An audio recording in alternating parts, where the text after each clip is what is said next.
തിരക്കിട്ട് പോയി കാണുക.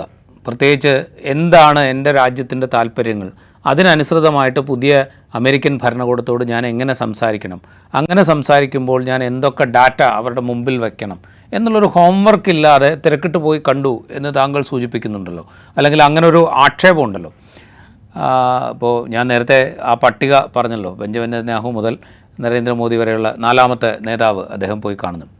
അപ്പോൾ ഇങ്ങനെ പോയി കാണുന്നത് ഡൊണാൾഡ് ട്രംപ് എന്ന് പറയുന്ന, താങ്കൾ തന്നെ നേരത്തെ സൂചിപ്പിച്ച വിധത്തിൽ എങ്ങനെ എന്തൊക്കെ തീരുമാനങ്ങൾ എടുക്കും എന്ന് ആർക്കും പ്രവചിക്കാൻ കഴിയാത്ത പ്രഡിക്റ്റബിൾ ആയിട്ടുള്ള ഒരു രാജ്യത്തിൻ്റെ പോളിസി വരെ അൺപ്രഡിക്റ്റബിളായി വയ്ക്കാൻ താല്പര്യപ്പെടുന്ന ഒരു നേതാവിനെയാണ്. അദ്ദേഹത്തെ അങ്ങോട്ട് പോയി കാണുന്നു, ആദ്യം വന്ന് കണ്ടത് ഞങ്ങളാണ് എന്നുള്ള മട്ടിൽ അദ്ദേഹത്തെ പ്രീതിപ്പെടുത്താൻ ശ്രമിക്കുന്ന ഒരു വിധത്തിൽ നമുക്ക് അങ്ങനെ വ്യാഖ്യാനിക്കാൻ വേണമെങ്കിൽ അതിന് ശ്രമിക്കുന്നു. അതിനുശേഷം ഞങ്ങളിതാ ഇന്ന കാര്യങ്ങളിലൊക്കെ ധാരണയെത്തി എന്ന് പറയുന്നു. ഈ ധാരണകളൊക്കെ ഡൊണാൾഡ് ട്രംപ് എന്ന് പറയുന്ന US പ്രസിഡൻറ്റ് അദ്ദേഹം പിൽക്കാലത്ത് പാലിച്ചുകൊള്ളണം എന്ന് ഒരു നിർബന്ധവും നമുക്കില്ല, അല്ലെങ്കിൽ അങ്ങനെ നമുക്ക് പ്രതീക്ഷിക്കാനും പറ്റില്ല. അങ്ങനെ ഒരു അൺപ്രഡിക്റ്റബിലിറ്റി ഡൊണാൾഡ് ട്രംപിനില്ലേ? അതിനെ നമ്മളിപ്പോൾ മുൻകാലത്ത് അബ് കി ബാർ ട്രംപ് സർക്കാർ എന്ന് പറഞ്ഞതുകൊണ്ടോ, ട്രംപിനെ ഗുജറാത്തിലേക്കോ അല്ലെങ്കിൽ ഇന്ത്യയിലേക്ക് വിളിച്ച് സ്വീകരിച്ച് അദ്ദേഹത്തിന് വേണ്ട ആദരങ്ങളൊക്കെ കൊടുത്തതുകൊണ്ടോ, ഇപ്പോൾ 2ാം വട്ടം പ്രസിഡൻ്റ് ആയിരിക്കുമ്പോൾ ആദ്യം ചെന്ന് കണ്ടു എന്നുള്ളത് കൊണ്ടോ ഈ പറഞ്ഞതൊക്കെ നടന്നോളണം എന്നൊരു നിർബന്ധവും ഇല്ലല്ലോ. അല്ലെങ്കിൽ ഈ പ്രഖ്യാപിച്ച പ്രസ്താവനകൾ അല്ലെങ്കിൽ സംയുക്ത പ്രസ്താവനയിൽ പറഞ്ഞ കാര്യങ്ങൾ പോലും പാലിച്ചുകൊള്ളണം എന്നൊരു നിർബന്ധവും ഇല്ലല്ലോ. അല്ല, അത് അദ്ദേഹത്തിൻ്റെ ഈ സംഭാഷണങ്ങളിൽ നമ്മൾ കണ്ടല്ലോ. അദ്ദേഹം ഒരു വ്യാപാരിയായ കച്ചവടക്കാരനായിട്ടുള്ള പ്രസിഡന്റാണ്. ഈ ഷെയ്ക്സ്പിയറിന്റെ കഥാപാത്രത്തെ ഷൈലോക്കിനെ പോലെ കണ്ണിച്ചോരയില്ലാതെ കച്ചവടം മാത്രം ലക്ഷ്യമാക്കി നിൽക്കുന്ന ഒരു ഭരണാധികാരിയാണ് അദ്ദേഹം. അപ്പൊ അദ്ദേഹത്തിന്റെ മുന്നിൽ അദ്ദേഹത്തിന്റെ താല്പര്യങ്ങൾ, അദ്ദേഹം ജനങ്ങൾക്ക് കൊടുത്ത വാഗ്ദാനങ്ങൾ എത്രയും പെട്ടെന്ന് നടത്തുക എന്നുള്ള ഒരു അജണ്ട അദ്ദേഹത്തിനുണ്ട്. അതിന്റെ കാരണം ഞാൻ പറയാം. അദ്ദേഹം 2ാമത്തെ തവണയാണ് പ്രസിഡന്റ് ആവുന്നത്. അവസാനത്തെ ഊഴമാണ് പ്രസിഡന്റ് പദവി. ഈ അവസാനത്തെ ഊഴം വന്നിരിക്കുന്ന ഇനിയൊരു പ്രസിഡന്റ് പദവി ഇല്ല എന്ന് മാത്രമല്ല, 2 വർഷം കഴിയുമ്പോൾ ഒരു പ്രസിഡന്റ് ഇടക്കാല തെരഞ്ഞെടുപ്പുണ്ട്. അമേരിക്കൻ സെനറ്റിലേക്കും ഹൗസ് ഓഫ് റെപ്രസെന്റേറ്റീവ്സിലേക്കും നടക്കുന്ന തെരഞ്ഞെടുപ്പുണ്ട്.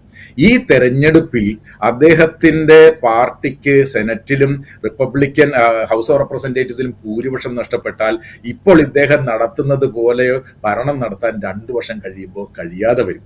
അങ്ങനെയുള്ള പ്രസിഡന്റുമാരെ ലെയിം ഡക്ക് പ്രസിഡന്റ് എന്നാ പറയുന്നത്, മുടന്തൻ പ്രസിഡന്റ്. അപ്പൊ എന്ന് പറഞ്ഞാൽ അവസാനത്തെ ഊഴത്തിൽ അദ്ദേഹത്തിന് കാര്യങ്ങൾ ചെയ്യാൻ കഴിയുന്നത് വാസ്തവത്തിൽ 2 വർഷം മാത്രമാണ് അദ്ദേഹം ആഗ്രഹിക്കുന്ന കണക്ക്. അത് കഴിഞ്ഞുള്ള 2 വർഷം എന്ത് സംഭവിക്കുമെന്ന് പറയാൻ പറ്റത്തില്ല. തീർച്ചയായും അദ്ദേഹത്തിന്റെ പ്രശ്നം നേരിടും എന്നാണ് ഇപ്പോൾ തന്നെ ഈ മനോരമ പത്രത്തിൽ ഞാൻ എന്തൊരു വാർത്ത കണ്ടു, ശ്രീ പ്രസന്നൻ എഴുതിയ വാർത്ത. അതായത് ഈ അനധികൃത കുടിയേറ്റക്കാരാണ് അവിടുത്തെ പ്രധാനപ്പെട്ട ഒരുപാട് മേഖലകളിൽ ജോലി ചെയ്യുന്ന ആളുകൾ. ഈ അനധികൃത കുടിയേറ്റക്കാരെല്ലാവരും ഈ പറഞ്ഞ തരത്തിൽ അവിടുന്ന് നാടുകടത്തപ്പെട്ടാൽ അവിടുത്തെ ഈ ചെറുകിട വ്യവസായങ്ങളും വാണിജ്യങ്ങളും കച്ചവട സ്ഥാപനങ്ങളും എല്ലാം നിലച്ചു പോകും, നിർത്താൻ പറ്റില്ല, നടക്കാൻ പറ്റില്ല. അപ്പൊ അങ്ങനെ വരുമ്പോൾ സ്വാഭാവികമായിട്ടും അത് അവിടുത്തെ കച്ചവടക്കാരെയും ചെറുകിട വാണിജ്യക്കാരെയും കൊച്ചു പെട്ടിരിക്കുന്ന ആളുകളും ഈ ഭരണകൂടത്തിനെതിരായി തിരിയുന്ന അവസ്ഥ വരും. ഒന്ന്. രണ്ടാമത്തത്, ഈ പറയുന്ന ചൈനയ്ക്കെതിരായിട്ടും മെക്സിക്കോക്കെതിരായും കാനഡയ്ക്കെതിരായിട്ടും ഇന്ത്യക്കെതിരായിട്ട് ഉൾപ്പെടെയുള്ള ഉപരോധങ്ങൾ ഏർപ്പെടുത്തുമ്പോൾ ആർക്കാണ് ഈ ഉപരോധത്തിന്റെ ചുങ്കം ഏർപ്പെടുത്തുമ്പോൾ ഈ ചുങ്കത്തിന്റെ പാപഭാരം ചുമക്കേണ്ടതാരാ? അൾട്ടിമേറ്റ്ലി അന്തിമമായി ഈ പറയുന്ന തരത്തിലുള്ള ചുങ്കത്തിന്റെ എല്ലാം പിന്നെ പാപഭാരം ഏൽക്കേണ്ടി വരുന്നത് കടയിൽ പോയി സാധനം വാങ്ങിക്കുന്ന സാധാരണക്കാരനായിട്ടുള്ള അമേരിക്കക്കാരനാണ്. അപ്പൊ അങ്ങനെ വരുമ്പോൾ അവന്റെ ജീവിത ചെലവ് വീണ്ടും കൂടുകയും എന്താണോ ട്രംപ് വാഗ്ദാനം ചെയ്തത് അതായത് ഈ പറഞ്ഞ തരത്തിൽ ചെറുകിട മേഖലകളിലും അല്ലാത്ത മേഖലകളിലും ഈ മീനിയൽ ജോബ് ഉൾപ്പെടെയുള്ള ജോലികൾ ചെയ്തിരുന്ന ഇന്ത്യക്കാർ ഉൾപ്പെടെയുള്ള അനധികൃത കുടിയേറ്റക്കാരെ അവിടെ നിന്ന് ഒഴിവാക്കുമ്പോൾ ആ പ്രസ്ഥാനവുമായിട്ട് മുന്നോട്ട് പോകാൻ കഴിയാത്ത തരത്തിൽ അമേരിക്കക്കാര് വരും. 2, ഈ പറഞ്ഞ തരത്തിൽ മെക്സിക്കോയും കാനഡയും അല്ലെങ്കിൽ യൂറോപ്യൻ രാജ്യങ്ങൾ ഉൾപ്പെടെയുള്ള രാജ്യങ്ങളിൽ നിന്ന്, ഇന്ത്യ ഉൾപ്പെടെയുള്ള രാജ്യങ്ങളിൽ നിന്ന് നമ്മൾ കയറ്റുമതി ചെയ്യുന്ന ചീപ്പായിട്ടുള്ള ഉൽപ്പന്നങ്ങൾ, അതായത് ഈ പറയുന്നത് ഈ ചൈനയിൽ നിന്നുള്ള ഉൽപ്പന്നങ്ങൾ അവിടെ കിട്ടി അതുകൊണ്ട് അസംബിൾ ചെയ്തുകൊണ്ട് ഉൽപ്പന്നങ്ങൾ ഉണ്ടാക്കി യൂറോപ്പിൽ ഉൾപ്പെടെയുള്ള രാജ്യങ്ങളിൽ വില കുറഞ്ഞ തരത്തിൽ ഉൽപ്പന്നങ്ങൾ അമേരിക്കയിൽ നിന്ന് കയറ്റുമതി ചെയ്ത് വ്യാപാരം ചെയ്യുന്നവരുണ്ട്. അപ്പൊ ഈ പറഞ്ഞ തരത്തിലുള്ള ചുങ്കം ഏർപ്പെടുത്തി കഴിഞ്ഞാൽ അത് അന്തിമമായി അവിടുത്തെ വ്യാപാരികളെയും വ്യവസായികളെയും അവിടുത്തെ സാധാരണക്കാരെയുമായിരിക്കും ബാധിക്കുക.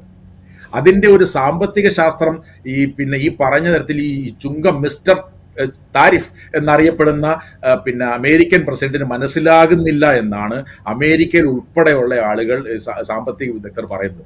അതുകൊണ്ട് 2 വർഷം മാത്രമാണ് എൻ്റെ കാഴ്ചപ്പാടിൽ അമേരിക്കൻ പ്രസിഡന്റ് ട്രംപിന് അദ്ദേഹം പറയുന്ന കാര്യങ്ങൾ നടപ്പിലാക്കാനുള്ളത്. 2 വർഷം കഴിയുമ്പോൾ തീർച്ചയായും ഇതിൻ്റെ പ്രത്യാഘാതങ്ങൾ ജനങ്ങൾ അനുഭവിക്കുകയും അതുകൊണ്ട് തന്നെ അത് തെരഞ്ഞെടുപ്പിൽ പ്രതിഫലിക്കുകയും ചെയ്യുമ്പോൾ 2 വർഷം കഴിയുമ്പോൾ ലെയിം ഡക്ക് പ്രസിഡന്റ് ആയിട്ട് മാറും, മുടന്തൻ പ്രസിഡന്റ് ആയിട്ട് മാറുകയും ഇദ്ദേഹം ഇപ്പോൾ ചെയ്യുന്ന തരത്തിൽ നടപടികൾ ചെയ്യാൻ കഴിയാതെ വരികയും ചെയ്യും. അതുകൊണ്ടാണ് വളരെ അഗ്രസീവായി അദ്ദേഹത്തിന്റെ പോളിസികൾ ഈ ദിവസങ്ങളിൽ, അതായത് ഈ കഴിഞ്ഞ 3 ആഴ്ചക്കുള്ളിൽ അദ്ദേഹം നടത്തിക്കൂട്ടിയ കാര്യങ്ങൾ നമ്മൾ കണ്ടതാണ്.